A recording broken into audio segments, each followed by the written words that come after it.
Hey, what's up guys? So in this video, I want to show you a fantastic feature that I've just recently discovered. So this has to do with one of the tiles, and the tile is actually a weather tile. Now, weather tile by default, we get two weather tiles from Samsung. So if you go in tiles, you will see that we have a weather tile and then we have a weather forecast tile. But there is a hidden feature in the tile. So if you long press on it, and go in edit, you can actually not just change the city from the top, but you can also change this widget.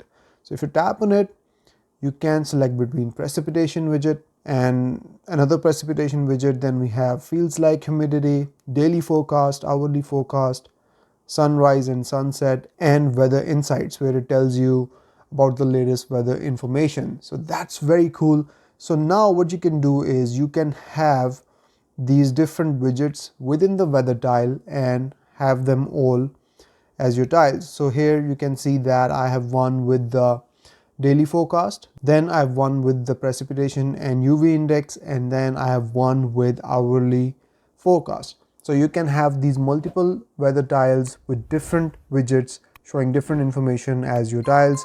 Obviously you can choose what's more important to you from this information, but this level of customization is something that Samsung has never provided before. This is the first time we are getting this level of customization within tiles. So that's fantastic, and I wanted to quickly share this with you guys. For more tips and tricks like this, don't forget to hit that subscribe button, and I will see you in the next one. Till then, take care. Bye bye.